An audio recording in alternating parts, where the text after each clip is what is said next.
میرا وہ پاک پروردگار کے جس کے قبضہ قدرت میں ہماری جان ہے،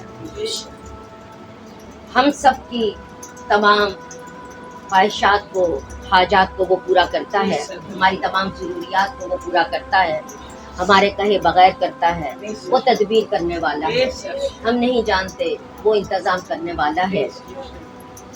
میرا پاک پروردگار ہم سے کچھ نہیں چاہتا سوائے اس کے کہ ہم اپنی تخلیق کا مقصد سمجھ لیں اور اس مقصد کو پورا کریں۔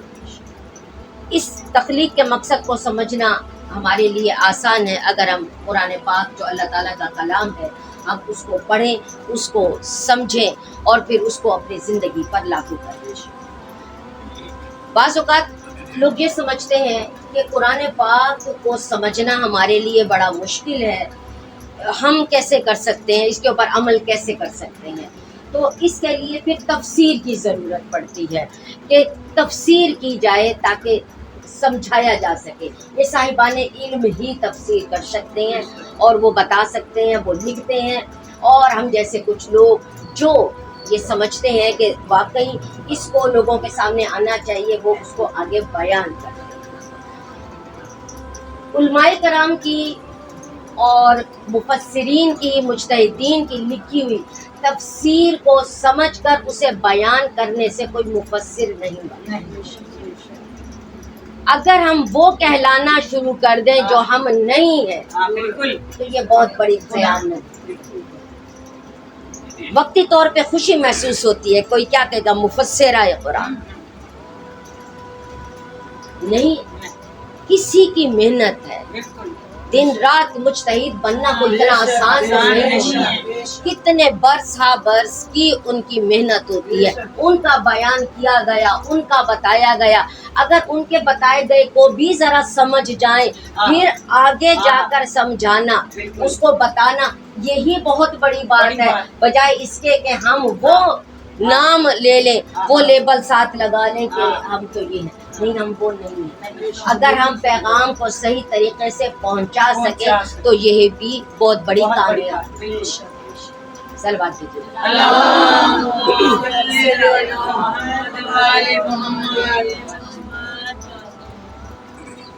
آپ کی خدمت میں عرض یہ ہے کہ یوں چونکہ مشکل سمجھا جاتا ہے کہ کس طرح سے بیان کیا جائے، وہ آپ کی خدمت میں نے عرض کر دیا کہ جو تفسیریں ہوتی ہیں اور علماء کرام پھر ان کو پڑھتے ہیں اور ان کو آسان الفاظ میں بیان کرتے ہیں تاکہ عام فہم ہو جائے اور اس پر عمل کرنا آسان ہو۔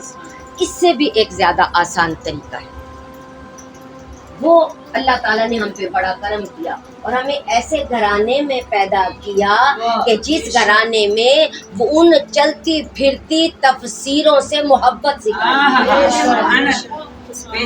ایک تو وہ تفسیریں ہیں جو کتاب میں موجود ہیں، اللہ تعالیٰ نے 14 تفسیریں چلتی پھرتی عطا کی، وہ دے دیں، وہ ہمارے سامنے ان کے کردار رکھے کہ ہاں ویسے سمجھ نہیں آ رہا، لیکن اس کا یہ مطلب نہیں ہے کہ اللہ تعالیٰ نے یہ کہہ دیا کہ اب تم ان کو سمجھنے کی کوشش ہی نہ کرنا۔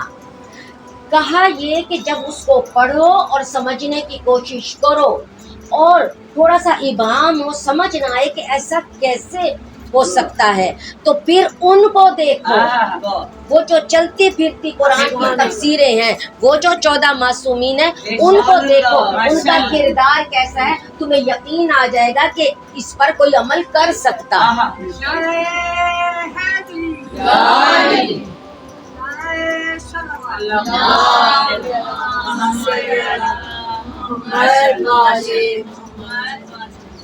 تو ہمارے لیے وہ جو 14 چراغ ہیں، نور ہیں، وہ جو نور ہیں، ان میں سے کسی ایک کی روشنی میں بھی اگر ہم بیٹھ گئے تو ہمیں ہر طرف روشنی ہی روشنی، ہمارا قلب منور ہو جائے گا اور ہماری زندگی کی راہیں روشن ہو جائے گی اور ہم پھر آسانی سے چل سکیں گے، اس راہ پر چل سکیں گے۔ اب ہم نے کیا کرنا ہے کہ یہ کبھی بھی نہ سوچئے کہ اگر ہم نے صرف ان میں سے کسی ایک کی راہ کو اپنا لیا تو بس ٹھیک ہے، ان کی راہ کو کیسے اپنائیں گے؟ ان کی راہ اور قرآن کی راہ الگ نہیں ہے۔ ان کے کردار کے بارے میں اگر کوئی بتائے گا تو وہ ایک عام انسان ہوگا جس کے کہنے میں بتانے میں مبالغہ آرائی ہو سکتی ہے، کچھ تبدیلی ہو سکتی ہے، لیکن قرآن جن صالحین کا تذکرہ کرے گا، جن شہداء کا تذکرہ کرے گا، جن مصلین کا، نمازیوں کا تذکرہ کرے گا، جن زکوٰۃ دینے والوں کا تذکرہ کرے گا، جب ہم دیکھیں گے جو وہاں بیان ہو رہا ہے وہ اور یہ صفات ایک جیسی ہیں تو ہم سمجھ جائیں گے کہ یہی ان کا کردار ہے۔ اصل میں اسی کردار کو سمجھانے کے لیے وہ تفسیریں ہمارے سامنے لائی گئی۔ تو ہماری زندگی کا مقصد قرآن کو لے کر اہل بیت کی زندگی کا مطالعہ کرنا ہے، یہی وجہ ہے۔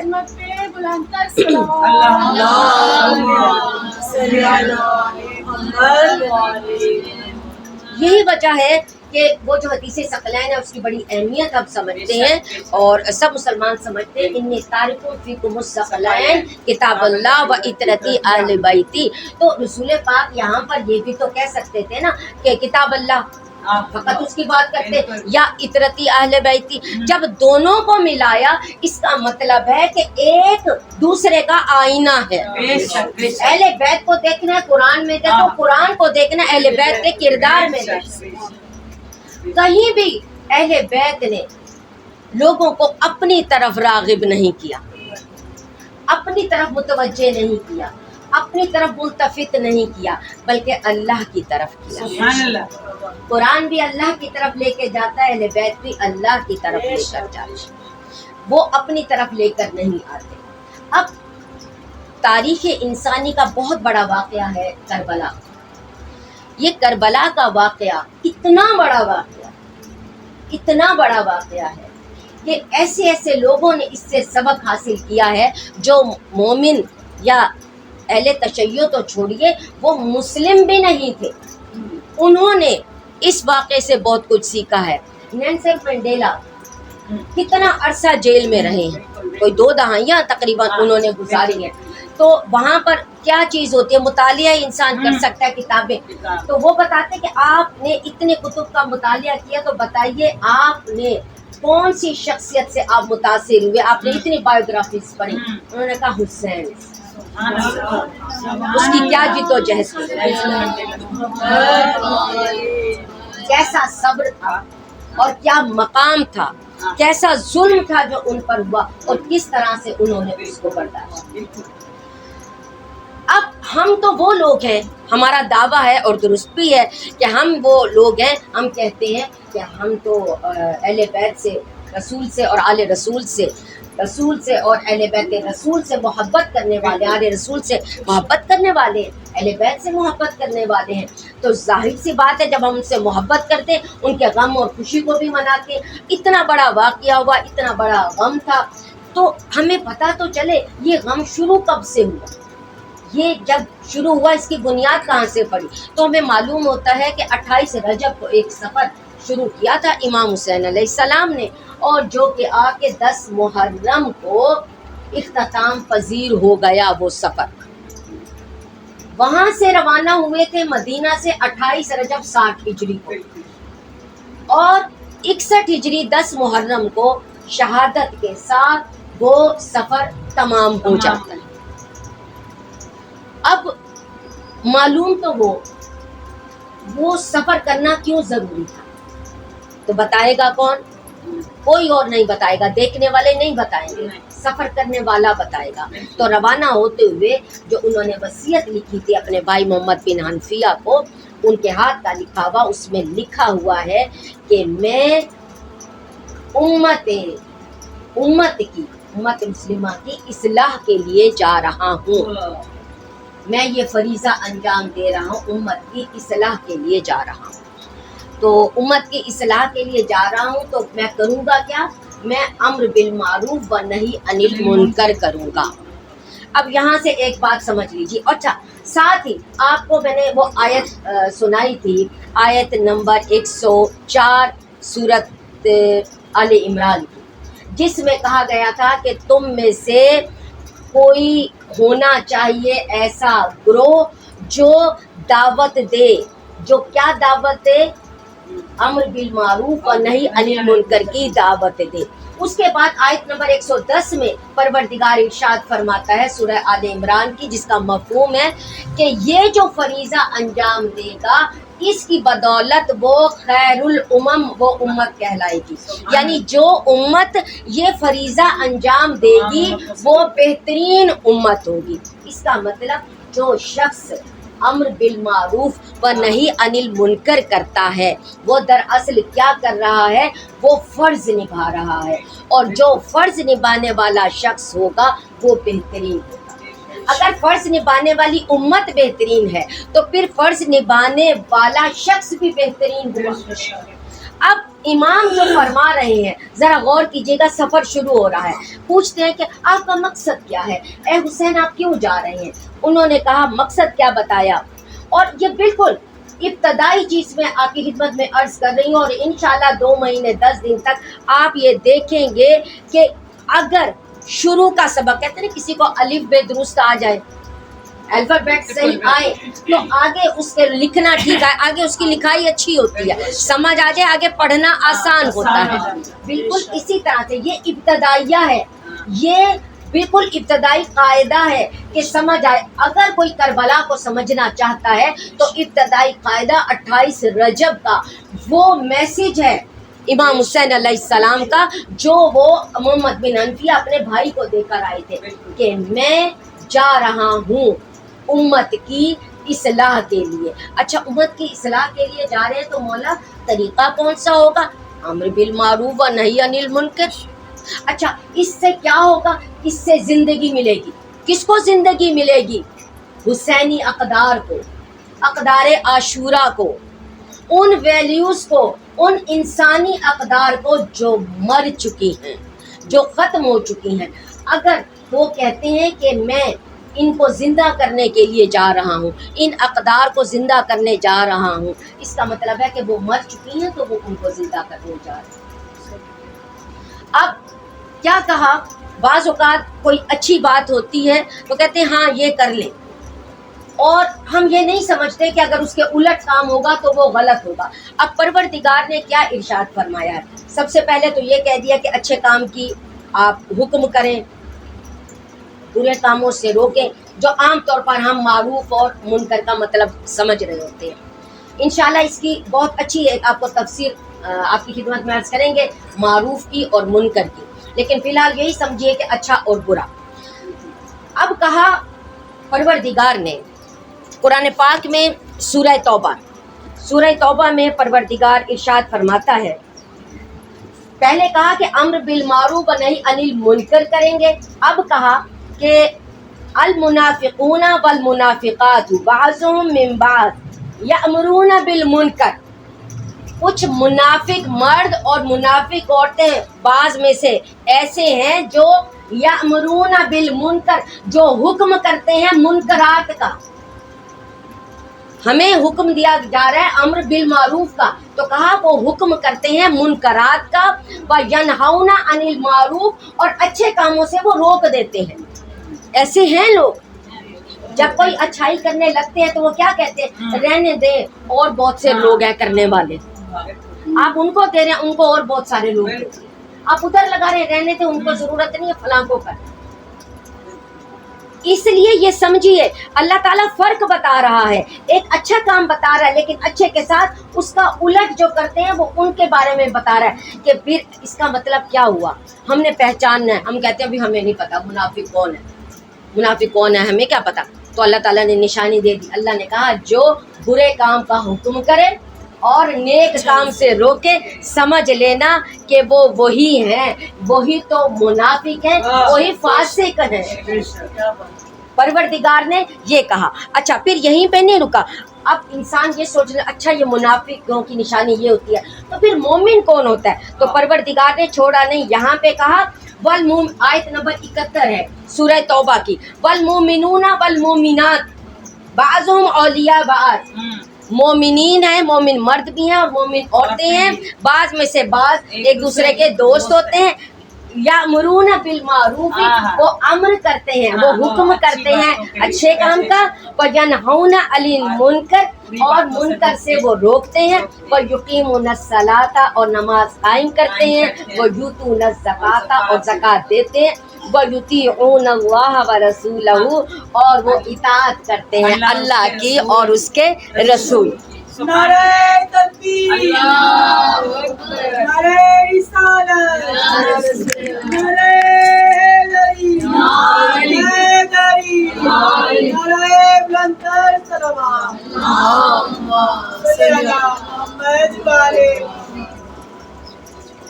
مومنات، ایک چیز میں آپ کی خدمت میں عرض کرنا چاہتی ہوں، یہ ایک ایسی بات ہے جو اکثر آپ نے مشاہدہ کیا ہوا ہے آپس میں بھی، جب کہیں پر کسی کا دل چاہ رہا ہوتا ہے کہ وہ یہ کام کرے، کہیں جھگڑا ہو رہا ہے، وہ کہتے ہیں چلے ہم یہاں پر اصلاح کروا دیں، یا کہیں پر کچھ گڑبڑ ہے، وہ کہتے ہیں ہم اپنا حصہ ڈالیں، تو فوراً کہتے ہیں نہ پرائے کام میں نہیں پڑنا، نہ چھوڑے جی اپنے، ہوتا ہے نا، یہ ان کا ذاتی معاملہ۔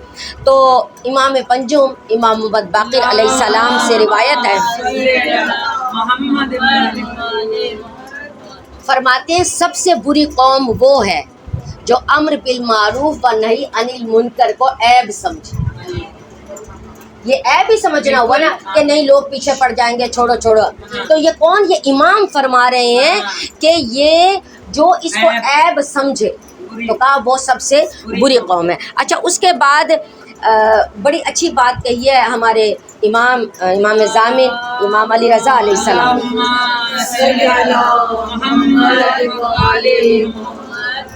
اچھا، ہر معصوم کے فرمان سے بھی بہت کچھ سمجھ میں آتا ہے۔ فرماتے ہیں میرے امام کہ امر بالمعروف و نہی عن المنکر ضرور کیا کرو، وگرنہ فاسق اور فاجر لوگ، شریر لوگ تم پہ مسلط ہو جائیں۔ یہ ڈرنے کا نتیجہ ہے کہ اچھی بات نہیں کہنی، برے کام سے نہیں روکنا، نہیں ہم اپنا دامن بچاتے ہیں اور پھر سب کے دامن جل جاتے ہیں۔ تو امام فرماتے ہیں کہ امر بالمعروف و نہی عن المنکر کیا کرو، وگرنہ فاسق فاجر شریر لوگ تم پر مسلط ہو جائیں گے، اور پھر اس وجہ سے تمہارے اندر موجود نیک لوگوں کی دعائیں بھی مستجاب نہیں ہوں گی۔ وجہ سمجھ میں آئی؟ نیک لوگوں کی دعائیں مستجاب کیوں نہیں ہوتی؟ وہ اس وجہ سے نہیں ہوتی ہیں کہ وہاں پر امر بالمعروف و نہی عن المنکر نہیں کیا جاتا، برے کاموں سے روکا نہیں جاتا، اور اچھے کاموں کے لیے کہا نہیں جاتا کہ ناراض ہو جائیں گے۔ باقی سب کو چھوڑیے، آج کل تو مائیں بھی اس ڈر میں رہتی ہیں کہ بچوں سے کہیں گے تو بچے ناراض ہو جائیں گے۔ وہ دور مجھے یاد ہے، رسول پاک کی یہ حدیث میں نے بہت پہلے کی سنی ہوئی ہے، جس کا مفہوم یہ ہے کہ وہ دور بدترین دور ہوگا جب والدین اپنی اولاد سے ڈریں گے، اور جس اولاد سے والدین ڈرتے ہیں وہ اولاد اپنے آپ کو کچھ نہ سمجھے، اس لیے کہ وہ دور بدترین ہے۔ اس لیے ماں باپ کو ہمیشہ اپنا اپر ہینڈ ہی رکھنا چاہیے، لیکن یہ نہیں کہ وہ غلط کر رہے ہیں، یا یعنی حدود کی خلاف ورزی کر رہے ہیں، حدود اللہ کی خلاف ورزی کریں اور پھر بھی اوپر اپنا ہاتھ رکھیں، وہ نہیں۔ لیکن ویسے عام طور پر بھی ایسا ہوتا ہے کہ ڈرتے ہیں، عام اچھی بات کہتے ہوئے بھی وہ ڈر جاتے ہیں، تو اس چیز سے رک جانا چاہیے۔ صلوات کیجیے۔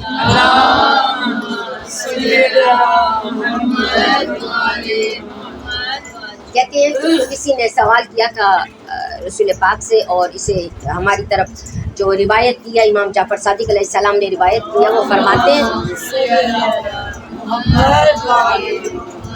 کہ کسی شخص نے پوچھا کہ بتائیے اللہ کے نزدیک افضل عمل کیا ہے، افضل چیز کیا ہے؟ کہا توحید، اللہ پر ایمان کا، دوسرے نمبر پہ صلہ رحمی، تیسرے نمبر پر امر بالمعروف و نہی عن المنکر۔ کہا اور سب سے بری چیز کیا ہے؟ کہا بری چیز شرک، دوسرے نمبر پہ قطع رحمی، رشتہ داروں سے دوری، تیسرے نمبر پہ کہا برائی کا حکم دینا اور اچھائی سے روکنا۔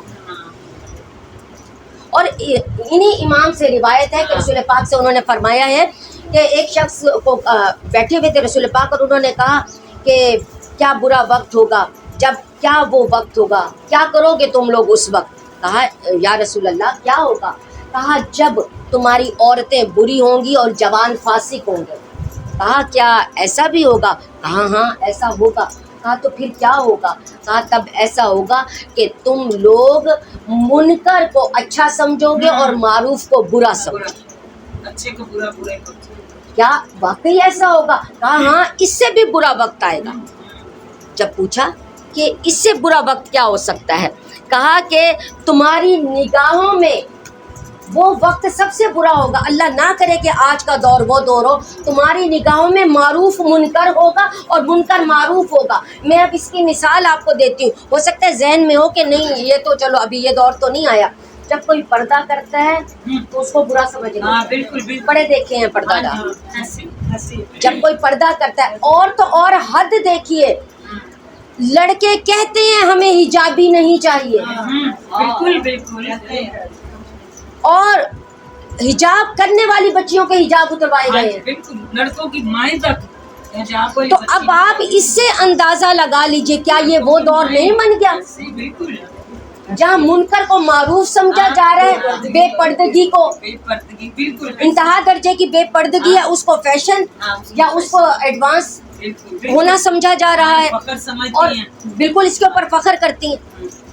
بد سلیقگی کو فخر سمجھا جاتا ہے کہ ہماری بچی کو تو کچھ بھی نہیں آتا، ہمیشہ سے پڑھتی رہی ہے پڑھائی میں۔ وہ کون سی پڑھائی ہے جو انسان کو بد سلیقہ بناتی ہے؟ وہ کون سی پڑھائی ہے جو بچیوں کو منع کرتی ہے بڑوں کا ادب کرنے سے؟ بچیوں کو میں اس لیے بات کر رہی ہوں کہ ہم آپس میں مخاطب ہیں، ہم مردوں سے گفتگو نہیں کر رہے ہیں، ہم آپس میں کریں تو ہم تو اپنی ہی بات کریں۔ دونوں طرف جی تو اب یہی وجوہات ہے، اب یہی آپ کی خدمت میں عرض کر رہی ہوں کہ یہ چیزیں سمجھنے کی ضرورت ہے کہ کہاں پر آ کر اور ہم اچھا یہ ایک حد فاصل کس نے مقرر کیا ہے کہ اللہ تعالیٰ نے اتنا بھی نہیں کہا بھئی دنیا میں بھی چلنا ہے۔ مجھے یہ بتائیے، جس پروردگار نے یہ دنیا بنائی ہے، جس نے آسمان بنایا، جس نے زمین بنائی ہے، کیا اس کو نہیں معلوم ہے کہ دونوں کو ساتھ لے کر چلنا کیسے؟ اس نے ایسے احکامات دیے ہیں کہ جو صرف وہاں کے لیے ہوں گے۔ اس نے تو ایسے احکامات ہی ہمیں دیے ہیں نا زمین پر چلنے کے لیے، جس میں دین بھی ہوگا اور دنیا بھی ہوگا۔ یہ سب چیزیں سمجھنے کی ضرورت ہے۔ کربلا ہمیں یہ سبق دے رہی ہے، کربلا ہمیں یہ سمجھا رہی ہے۔ اگر ہم ان باتوں کو سمجھتے نہیں ہیں اور ہر دفعہ ہم مجالس میں جا کر اور فقط 1400 سال پہلے کے واقعات کو سن کر اور سمجھتے ہیں کہ ان کو ہم نے رو لیا اور اس کے بعد ہمارا نہیں، ان کو بخدا ہمارے آنسو نہیں چاہیے، ان کو ہمارا عمل چاہیے۔ میرے حسین کو عمل چاہیے۔ میرے حسین کا فرمان ہے جس کا مفہوم یہ ہے کہ مجھ پر اس شخص کے آنسو اس تیر سے، اس تلوار سے جو عاشورہ کے دن مجھے لگا، اس سے زیادہ تیز وار کرتے ہیں اس شخص کے آنسو جو میری مصیبت پہ روتا تو ہے مگر نماز ادا نہیں۔ اسی طرح نماز کے ساتھ جتنے بھی واجبات، جو بھی واجبات کو ادا نہیں کرتا، ظاہر سی بات ہے وہ تو ایک کا نام لے لیں، مراد یہی ہے۔ تو پروردگار ہمیں توفیق دے کہ ہم ان ایام کو امام حسین سے قریب ہونے میں استعمال کریں اور ہم ان کے قربت اختیار کریں، ان کے اعمال جو انہوں نے ہمارے سامنے پیش کیے ہم ان پر چل سکیں۔ انشاءاللہ یہ موضوع آگے چلے گا۔ آپ جانتے ہیں کہ اس موضوع کے آغاز میں نے آپ سے کہا تھا کہ ہم یہ معلوم کریں گے کہ آخر عاشورہ ہوا ہے وہ کون سی ویلیوز تھیں، کون سی اقدار تھیں جن کو زندہ کرنے کے لیے وہ عاشور ہوا ہے۔ انہی ویلیوز کو ہم اقدار عاشورہ بھی کہتے ہیں، اقدار حسینی بھی کہتے ہیں، اور انہی کو زندہ کرنا تھا۔ اور ہمارا جو طبقہ معرض وجود میں آیا وہ ان کو زندہ کرنے کے لیے آیا، لیکن ان کے لیے دو چیزیں تھی، ایک رسم تھی، ایک کردار تھا۔ رسم تو ہم نے بڑے ذوق و شوق کے ساتھ برقرار رکھی، مگر کردار کو فراموش کرتے گئے۔ ہم سب آج کے دن یہ دعا کرتے ہیں کہ پروردگار ہمیں صحیح معنی میں حسینی بننے کی توفیق عطا فرمانا۔ ہمیں وہ وجہ اگر سمجھ میں آ جائے گی کہ مقصد قیام حسین کیا تھا، تو پھر اس وجہ کو ہم ضرور حاصل کریں گے انشاءاللہ تعالی۔ مومنات، آپ جیسا کہ جانتے ہیں کہ آج یکم محرم الحرام ہے، قافلہ حسینی ابھی راستے میں نینوا پہنچنے والے ہیں، بس ایک دن رہ گئے۔ اب کہتے ہیں جنگ صفین سے واپسی پر ابن عباس بیان کرتے ہیں، ابن عباس رسول پاک کے بھی چچا زاد بھائی اور حضرت علی علیہ السلام کے بھی چچا زاد بھائی۔ ابن عباس فرماتے ہیں کہ ہم صفین کے مقام سے واپس آ رہے تھے تو نینوا کے قریب ہم پہنچے، وہاں پر علی رک گئے، اپنے لشکر کے ساتھ وہاں پہ رک گئے اور کہا، ابن عباس کزن ہے، چچا کا بیٹا ہے، کہا ابن عباس تم جانتے ہو یہ کون سی جگہ ہے؟ کہا اے امیر المومنین میں نہیں جانتا، آپ فرمائیے۔ کہا میں تمہیں بتاتا ہوں، یہ وہ جگہ ہے جہاں پر بہت گریا ہوا، بہت گریا ہونا کہتے ہیں، اور وہیں پر انہوں نے گریا کرنا شروع کر دیا۔ کہنے لگے کہ کہا کہ اے امیر المومنین آپ اتنا کیوں رو رہے ہیں؟ کہتے ہیں امیر المومنین اتنا روئے کہ ان کے ریش مبارک آنسوؤں سے تر ہو گئی اور وہ آنسو ان کے سینے پر لگے اور پھر بھی زار و قطار روتے جا رہے تھے۔ کہا آپ کیوں رو رہے ہیں؟ اور روتے روتے کہتے ہیں اے ابا عبداللہ جو کچھ تم دیکھ رہے ہو وہ میں بھی دیکھ رہا ہوں، اے میرے سامنے ہے، میرے بیٹے صبر کرو۔ ابن عباس کہنے لگے میں نے کہا مولا کچھ تو ارشاد فرمائیے۔ کہا آؤ میں تمہیں یہ جگہ دکھاتا ہوں۔ اس سے آگے بڑھے، کہتے ہیں وضو کیا، 2 رکعت نماز ادا کی اور کہنے لگے کہ میں تھوڑا سا آرام کروں گا۔ اس کے بعد انہوں نے تھوڑا سا آرام کیا، آرام کرنے کے بعد جیسے ہی اٹھے فوراً کہا کہ میں نے خواب دیکھا ہے۔ اے ابن عباس تم جانتے ہو میں نے کیا خواب دیکھا؟ کہا نہیں مولا آپ فرمائیے۔ کہا میں نے خواب دیکھا کہ آسمان سے کچھ ایک سفید جوڑوں میں کچھ انسان اتر رہے ہیں اور کچھ سفید تلواریں لے کر، کچھ تیز تلواریں آ رہی ہیں اور سفید لباس میں کچھ انسان نیچے آئی ہیں۔ ان تلواروں سے کچھ لکیریں کھینچی گئی ہیں۔ اس کے بعد میں دیکھتا ہوں کہ کھجور کے شاخوں سے خون رسنا شروع ہو گیا۔ پھر میں نے اپنے حسین کو دیکھا وہ اس خون میں غرقاب ہو رہا، اور جب وہ اس میں غرقاب ہو رہا تھا تو وہ فریاد کر رہا تھا، وہ رو رہا تا، مگر کوئی سن نہیں رہا تھا، بلکہ وہ جو سفید لباس میں موجود تھے وہ کہہ رہے تھے اے حسین صبر کر دے، اے حسین صبر کر لے۔ تو مولا علی نے کہا جب یہ میں نے دیکھا تو مجھے میری آنکھوں سے آنسو روا ہوئے، میری آنکھ کھل گئی، اور پھر مولا علی کہنے لگے ہائے ہائے اے آل ابو سفیان و آل حرب، تو نے علی کی اولاد کے ساتھ، ابو طالب کی اولاد کے ساتھ یہ کیا کیا ہے؟ پھر کہتے ہیں کہ وہ جو سفید لباس میں موجود تھے انہوں نے مجھے تسلی دی اور کہا اے علی آپ کو جہاں جہاں تکلیف پہنچ رہی ہے اللہ تعالیٰ آپ کو ٹھنڈک پہنچائے گا۔ ہاں بیویوں یہ وہی جگہ تھی، یہ کربلا کے قریب ہو رہے ہیں، نینوا تک پہنچ رہے ہیں، بس یہی وہی وہ جگہ ہے۔ یہیں پر ہی چند روز پیشتر، کہتے ہیں 1 یا 2 دن پیشتر، ہر کا لشکر آیا تھا جس نے روک لیا تھا اور کہا تھا کہ حسین آپ آگے نہیں جائیں گے۔ اور پھر جب حسین نے کہا کہ کوئی رستہ اختیار کرتے ہیں، یا کوفہ کی طرف لے جاؤ یا مدینہ کی طرف جانے دو، کہا نہیں مجھے حکم نہیں ہے۔ اب کہتے ہیں وہیں پر ابن زیاد کا خط ملا تھا، ابن زیاد کا خط ہر کو موصول ہوا اور کہا کہ انہیں لے کر جنگل و بیاباں کی طرف چلے جاؤ۔ کہتے ہیں چلے ہیں، اب یہاں پر قریب پہنچ گیا، یکم محرم ہے، اب یہاں سے چلتے ہوئے گئے۔ کہتے ایک مقام پر جیسے ہی وہ پہنچتے ہیں تو وہاں پر گھوڑے نے چلنے سے انکار کر دیا تھا۔ تب پتہ چلا کہ کس طرف کو جانا تھا. تو مولا علی جو فرما رہے تھے کہ تم جانتے ہو کہ یہ جو زمین ہے یہ کون سی زمین ہے؟ اسے اہل آسمان میں کربلا کے نام سے یاد کیا جاتا ہے. جس طرح سے مکہ، مدینہ اور نجف اور بیت المقدس مشہور ہیں، وادی مقدس مشہور ہے، بالکل اسی طرح کربلا کے نام سے بھی وہاں اہل آسمان سب کے سب واقف ہیں. ہاں یہ وہی سرزمین ہے، یہیں پر لشکر آ کر رکنا ہے کربلا میں، اور اسی جگہ کا اب سرنامہ لکھا جا رہا ہے. لشکر چل رہا ہے، لشکر جا رہا ہے، حر ساتھ ساتھ ہیں. آپ دیکھ لیجئے جو حسین کے ساتھ وقتی طور پر بھی رہا، اللہ تعالیٰ نے اس کو کس منزل پہ پہنچا دیا. بالآخر درست راستہ حر کو مل گیا، وگرنہ جب حر نے گھوڑے کے گردن میں ہاتھ ڈالا تھا، کہتے ہیں جب گردن میں ہاتھ ڈالا، بس بیویوں آپ کی زحمتیں تمام ہیں، آخری جملے، گردن میں ہاتھ ڈالا تو کہا اے حسین آپ آگے نہیں جا سکتے. تو اس پر امام حسین نے کہا تھا تیری ماں تیرے غم میں روئے.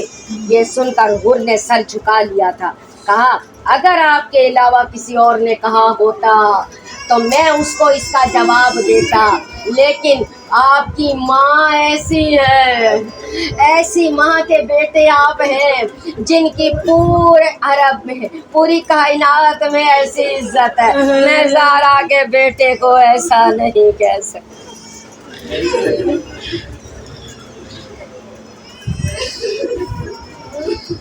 لعنت اللہ علی القوم الظالمین، لعنت اللہ علی القوم الفاسقین، لعنت اللہ علی القوم الکاذبین.